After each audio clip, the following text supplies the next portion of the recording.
Hey, listen! Welcome everyone, this is AndresRestart, and it looks like that Nintendo Switch 2 leak has just gotten more likely. So there's actually 3 pieces of news that we're going to be talking about today that support this idea that Nintendo Switch 2 is happening, and potentially by the end of this year.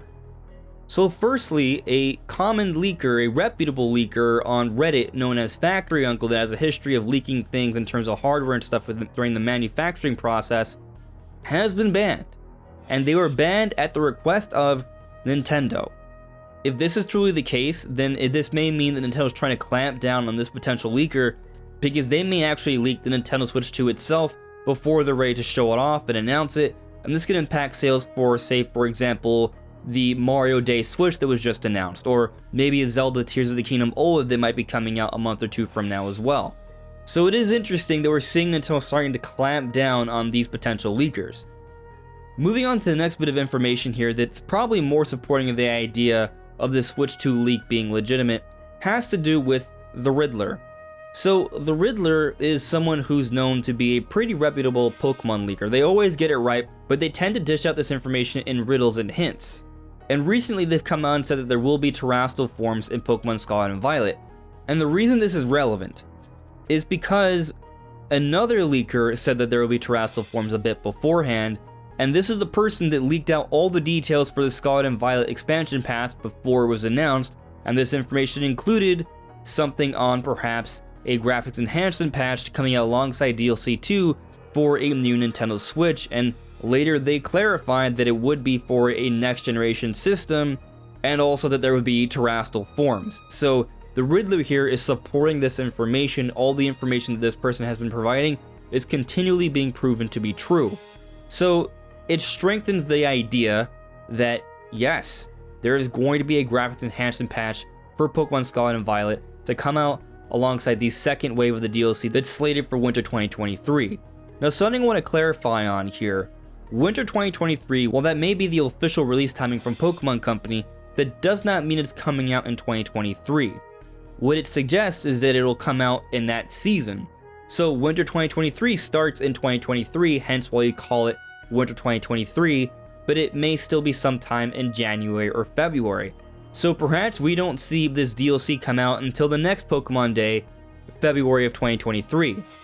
And it should be noted it's possible we have to wait even later for this DLC, because according to the eShop, it's not due until the end of April. But I think some people may be missing out on what this means. If the DLC is coming out early next year, January or February, that's not a likely period for a new next generation system to come out. More likely, either A, it comes out in March, which we've seen Nintendo do before, or it comes out beforehand, the holiday, which to me, assuming this information is all correct, makes more sense, because a graphics patch in DLC is not going to be the launch title for a next generation system. That's more likely going to be something like a new Mario game. This DLC with this graphics and performance patch I think are more likely going to be launch window releases, which would fall under the January-February timetable.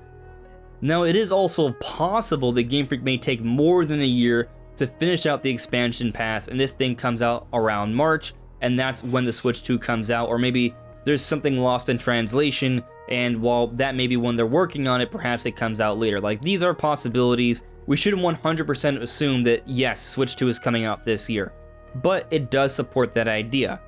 But there's more information that's come out from Jeff Grubb that seems to lean in a 2023 release direction as well. So Jeff Grubb has been hearing some things, and it does seem like it's leaning in that direction. He can't say with 100% certainty yet. He doesn't have a lot of sources on this, but that is what he's hearing, that perhaps this year is still on the table. And something else that was added here from what he's heard is that it seems like Nintendo doesn't necessarily want to position this like a Switch Pro, but also potentially not entirely like a Switch 2 either. From a power perspective, hardware perspective, this is going to be a next generational leap. But from a marketing perspective, they may want to handle it a little bit differently. And this is mainly due to the fact that they want to make sure they transition seamlessly. They don't want to lose the audience they have. And I think this makes tons of sense, and it actually kind of lines up with some speculation we've had in the past, how they might try and go in more of a direction of like a Game Boy Color, but with steroids, something more significant than that, but the idea of it being an improvement and a lengthening of the current generation, even though in a way it's sort of its own system. And this should be good news for pretty much everyone, because what this suggests is that Nintendo's going to make sure that they bring the eShop stuff over, all the Nintendo Online content, that'll be a seamless transition, likely backwards compatibility, maybe even some forwards compatibility. Considering the leak with the graphics enhancement patch for Scarlet and Violet, this supports this idea even further. They're going to be taking a look at some popular games for Switch and making sure they have next generation updates for Switch 2, but things aren't going to be done in a way where it alienates Switch fans who don't want to transition over immediately. So this may even mean that if we are legitimately getting a big 3D Mario as a launch title maybe before the end of the year, then it might be a cross-generation release and not totally excluding Switch owners, which, you know, makes sense because there's 120 million plus users of Switch right now. It's an active user base. Do you really want to give that up? I don't think so. So perhaps doing a seamless transition where the people who want to make that jump will, but for those who don't, that's totally fine too. Considering that Switch OLED sales are actually doing really well, it shows that people are willing to pay a little bit of an extra premium to have a better Switch. So with a next generational leap in power with the Switch 2, they will likely sell pretty well with that, and this seems like the direction they may be going in. Of course, let's take this all with a grain of salt. We don't know for sure what's actually going to happen. Maybe Switch 2 comes out sometime next year, but there are increasingly more and more signs that are starting to build this case for Switch 2 by the end of this year, which is exciting, but regardless of what happens, I'm sure Nintendo's going to have a pretty good lineup for us. First half of the year has been a real banger. I have no complaints to make here.